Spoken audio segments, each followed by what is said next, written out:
Programme news watch میں ایک بار پھر ناظرین آپ کو خوش آمدید کہتے ہیں، اور آج اسٹیٹ بینک نے آئندہ 2 ماہ کے لیے نئی مانیٹری پالیسی کا اعلان کر دیا ہے اور شرح سود کو 12.5% کی سطح پر برقرار رکھنے کا فیصلہ کیا ہے۔ اسٹیٹ بینک کے گورنر سلیم رضا نے اس پالیسی کا آج اعلان کیا ہے۔ اس کے اہم نکات کیا ہیں، اس کے بارے میں ہم مزید جانیں گے دنیا نیوز کراچی کے نمائندے ریاض این ڈی سے۔ ریاض، سب سے پہلے تو یہ بتائیے گا کہ جو اہم اس کے نکات تھے وہ کیا تھے اس پالیسی کے؟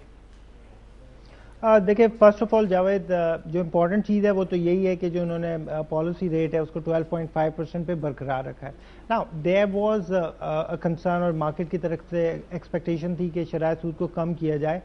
لیکن اسٹیٹ بینک نے اپنے بھی کنسرن شو کیے کہ آگے جاتے ہوئے جو ہے فنڈنگ کے کافی ایشوز ہیں۔ لیکن اوور آل جو آپ اشاریوں کی بات کر رہے ہیں اس میں انہوں نے یہ بات کی ہے کہ جو شرح نمو ہے وہ 3.5% جی ڈی پی کی گروتھ رہنی چاہیے۔ انفلیشن کے بارے میں کہا ہے کہ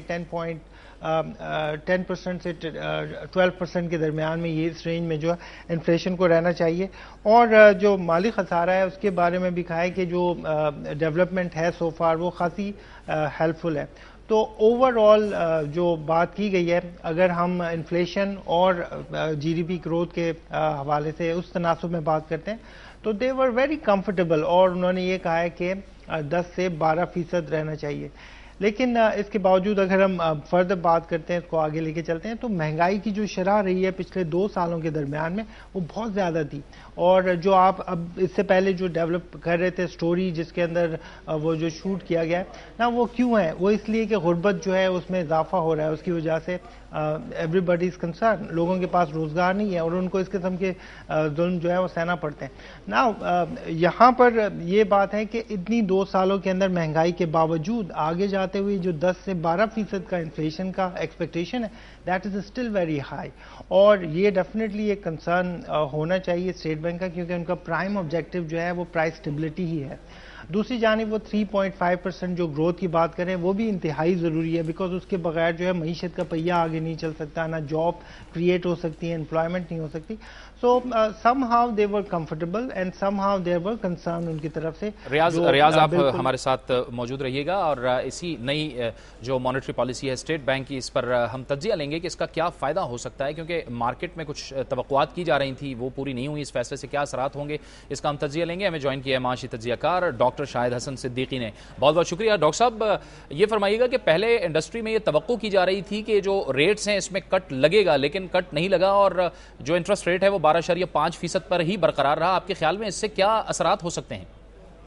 جاوید اقبال صاحب، پہلے میں یہ عرض کر دوں کہ معیشت کے لیے بہت ضروری تھا کہ شرح سود میں کمی کی جاتی، مگر ہمیں اس چیز کو سمجھنا ہوگا کہ پاکستان اس وقت آئی ایم ایف کے اسٹیبلائزیشن پروگرام میں ہے، اور حکومت پاکستان نے ان سے قرضہ لینے کے لیے جو معاہدہ کیا ہے اس کے تحت اگر ہمارا افراط زر بڑھتا ہے تو ہم ان کی اجازت کے بغیر شرح سود کم نہیں کر سکتے، اور آئی ایم ایف نے ویسے بھی جو ہمارے لیے نسخہ دیا ہے وہ پاکستان کی معیشت کے لیے تباہ کن ہے۔ تو لوگوں کی توقعات اپنی جگہ صحیح تھیں، مگر میں یہ سمجھتا ہوں گا کہ اسٹیٹ بینک کے ہاتھ جو ہے وہ بندھے ہوئے تھے۔ دوسری وجہ یہ ہے کہ اسٹیٹ بینک جو کچھ معیشت کو بہتر بنانے کے لیے کر سکتا تھا اور حکومت جو کچھ کر سکتی تھی وہ بھی نہیں کر رہے، اس کا نتیجہ اب یہ ہو رہے گا کہ جو افراط زر ہے ہمارا وہ ہدف سے زیادہ رہ رہا ہے، اور جو ہم معیشت کی شرح نمو کا ہدف ہم نے رکھا تھا وہ اس سے کم رہ رہا ہے۔ تو اوورآل ایک نیگیٹو ایفیکٹ ہے، معیشت بھی سلو ہو رہی ہے، عوام کی تکالیف بھی بڑھ رہی ہیں، اور ہم خطے میں پیچھے رہ گئے ہیں دوسرے۔ اچھا ڈاکٹر صاحب، یہ جو ہمارے ناظرین کی معلومات کے لیے یہ بتائیے، بڑا بنیادی سا سوال ہے کہ یہ جو اسٹیٹ بینک جو اقدامات کرتی ہے اس سے آیا براہ راست عوام کو کچھ فائدہ ہوتا ہے؟ یعنی عوام تک اس کا اثر پہنچتا ہے؟ کس طرح سے اثر پہنچتا ہے عوام تک؟ جاوید اقبال صاحب، ایسا ہوتا ہے کہ اسٹیٹ بینک کو سب سے پہلے تو یہ ہے کہ بینکاری کے شعبے میں جو اختیارات حاصل ہیں وہ مکمل ہیں، اور اس کو اسٹیٹ بینک کو حکومت سے بھی پوچھنا نہیں پڑتا، ٹوٹلی خود مختار ہے۔ تو ملک میں بچتوں کی شرح بڑھانے میں ان کا ایک بڑا اہم کردار ہے۔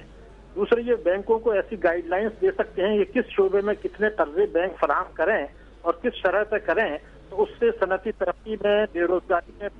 برآمدات کے اضافے میں بہت زیادہ مدد مل سکتی ہے۔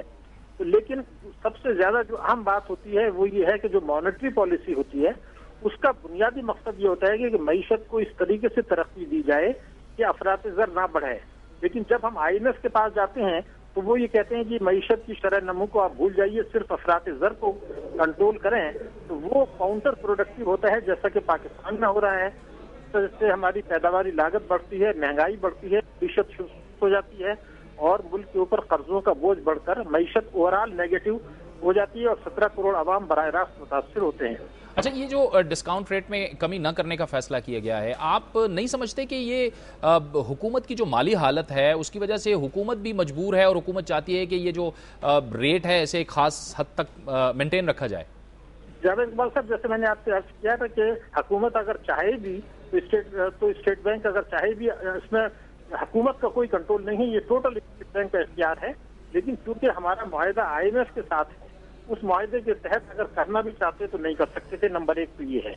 لیکن ایک اور ایسا طریقہ تھا جس میں پاکستان میں بہت زیادہ بات نہیں کی جا رہی، اور جیسا بھی آپ نے بھی خود ہی کہا کہ جس شرح سود میں کمی کی بات جو ہے ملک میں توقع کر رہے تھے، لیکن لوگ جو توقع کر رہے تھے 1% سے زیادہ نہیں کر رہے تھے۔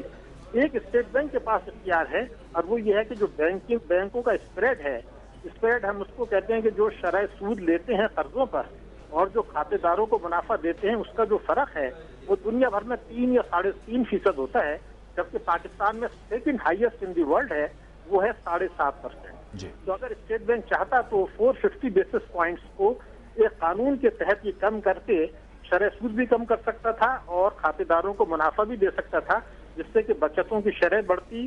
غربت کم ہوتی اور پیداواری لاگت کم ہوتی اور صحت اور تجارت کے جو ہیں وہ مطالبات پورے ہو جاتے۔ ڈاکٹر صاحب، آپ اب اس بات سے اتفاق کریں گے کہ اب وقت آ گیا ہے کہ ہم اپنے کاروباری طبقے کو یا جو مینوفیکچررز ہیں ان کو کچھ مراعات دیں تاکہ گروتھ ہو، ان امپلائمنٹ ختم ہو، اس سے آپ اتفاق کریں گے؟ میں اس سے بالکل اتفاق نہیں کروں گا۔ اس کی وجہ یہ کہ پاکستان میں جتنی مراعات دی گئی ہیں پچھلے برسوں میں یا چند دہائیوں میں، میں صرف یہ عرض کرتا ہوں کہ اگر اس کی 50% جو ہم نے طاقتور طبقوں کو مراعات دی ہیں، اس کی 50% تعلیم، صحت اور ووکیشنل ٹریننگ پر خرچ کرتے تو آج ہماری برآمدات $125 ارب ہوتی ہیں، $18 ارب نہیں ہوتی۔ تو جو ہم کوریا اور دوسرے ملکوں کے مقابلے میں پیچھے رہ گئے ہیں پچھلے 40 برسوں میں،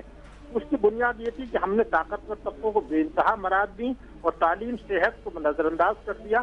اور یہ پالیسی اگر نہیں بدلی تو اب اس وقت تو میں جو صنعت کار بھائیوں کو بھی یہ کہتا ہوں کہ حکومت کے 70% جو آمدنی ہے وہ قرضوں کی ادائیگی اور دفاع میں جا رہی ہے۔ 252 ارب روپے جو ہیں وہ چند پبلک سیکٹر انٹرپرائزز لاسز دکھا رہے ہیں، اور کرپشن اور بدعنوانی اور ٹیکس کی چوری جس میں بڑے بڑے طبقے ٹیکس نہیں دے رہے، جیسے ٹیکسٹائل اور شوگر اور سیمنٹ، یہ انکم ٹیکس ہی نہیں دے رہے، تو سارا بوجھ جو ہے وہ عوام پر پڑ گیا ہے۔ تو اب تو یہ قابل عمل ہی نہیں رہا ہے۔ تو میں تو یہ سمجھتا ہوں کہ صنعت کار بھائی بھی سمجھیں کہ اگر یہ صورتحال رہی تو معیشت اتنی خراب ہو جائے گی، جب ملک میں ایسی خانہ جنگی کی کیفیت ہوگی تو کوئی بھی محفوظ نہیں رہے گا، کیونکہ GDP کا تناسب خطے میں پاکستان کا سب سے کم، شاہانہ اخراجات خطے میں زیادہ اور مراعات بے انتہا۔ یہ صورتحال اب جاری نہیں رہ سکتی۔ بہت بہت شکریہ ڈاکٹر شاہد حسن صدیقی صاحب، آپ تفصیل سے تجزیہ دے رہے تھے آج نئی جو مانیٹری پالیسی سامنے آئی ہے، اور بہت بہت شکریہ ریاض اینڈی آپ کا بھی، دنیا نیوز کے نمائندے، جنہوں نے ہمیں اہم نکات بتائے۔ آج اسلام آباد میں وزیر اعظم یوسف رضا گیلانی ایک اسکول کے اچانک دورے پر پہنچے اور وہاں پر